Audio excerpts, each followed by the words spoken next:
Team JM Fiang Abroad at Team JM Fiang Official at Am I really that much?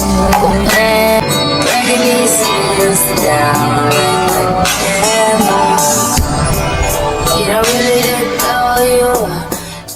Sa paglabas ni GM sa bahay ni Kuya, inaabangan ng lahat kung anong love team nga ba ang magpapatuloy, ang GM Fiang or ang GM Jazz. Inaabangan nila kung magpapatuloy pa rin ba ang GM Fiang sa kanilang kasutan dito sa labas ng bahay ni Kuya after ng big night, or magpapatuloy ang naudlot ding samahan ni na GM at Jazz or ang GM Jazz. Pero bago pa man pala lumabas si GM sa bahay ni Kuya, may nakakagulat na palang revelasyon na nangyari dahil may nakapansin na iniwan pala ni GM ang nameplate niya kay Fiang.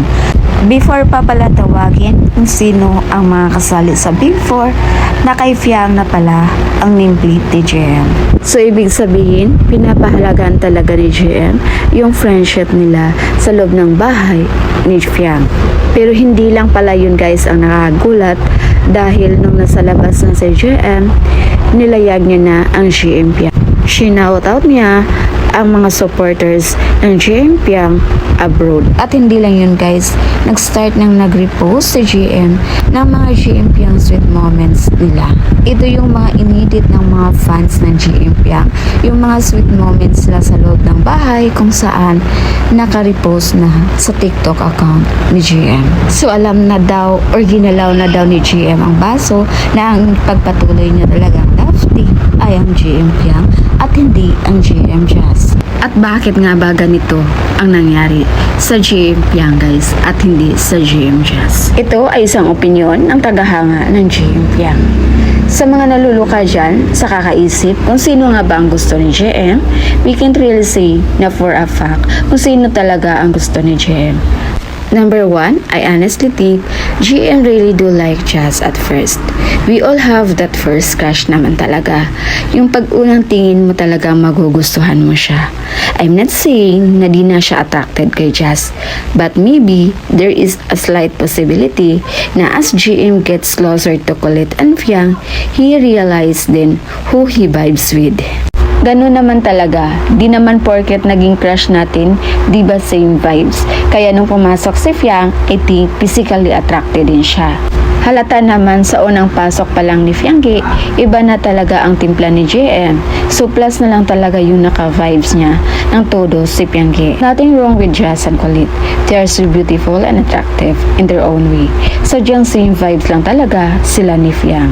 Number 2, GM is competitive. We are fully aware of this. Mula pa lang sa nomination, yung mga reasons niya for nomination, unique talaga. Kaya medyo mainit mata niya sa Dongpat at first kasi alam niya influencer ang Dongpat. It's not a bad thing to be competitive, lalo na if marunong ka din namang makisama, like friendly competition. So I'm not saying it's a bad thing, but her is a thing. Fiang is also an influencer and alam niyang malakas na kalaban si Fiang. Pero ang nakikita ko, GM is fully aware that Fiang is a stronger competitor, but he never ever treats Fiang as a competitor. If anything, tinulungan niyang magbago si Fiang. He stood by Fiang even if alam niyang baka mapasama siya for siding with her.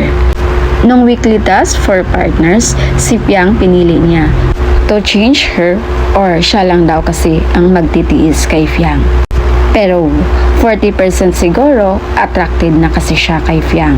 So if GM is a competitive person, bakit si Fianggi ang only exception niya for this? Pwede niya namang hayaan na lang na mapasama si Fiang para umalis na lang. But nanatili pa rin siya sa side ni Fianggi. Third, to say action speaks louder than words. Guys, believe me, when I see this, action really does speaks louder. Please look at them. Halata naman, to anyone who sees naman, kahit isang clip lang sa kanila, halata naman, they are attracted. Pero bakit nga ba minsan he is leaning towards Jazz or Colette? Kasi nga guys, competitive si JM. This makes him also aware na may manliligaw si Fiang. Since alam niyang may manliligaw si Fiang, kahit naman halatang halata ni JM na gusto niya si Fiang, alam namin di mo aaminin yon.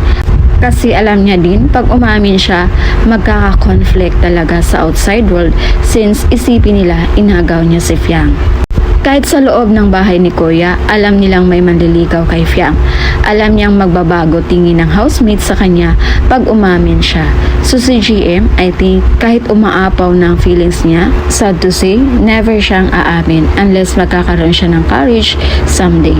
Sa nagsasabing play safe siya, I don't know paano nyo ito na-portray, but all I see here is GM could be genuine enough kay Fiang that whatever they have here in bahay ni Kuya, gusto na lang niya isettle sa labas without yung mga mata ng mga housemates and natin of course. Tandaan, competitive si GM. As much as possible, importante sa kanya ang kumilos ng tama.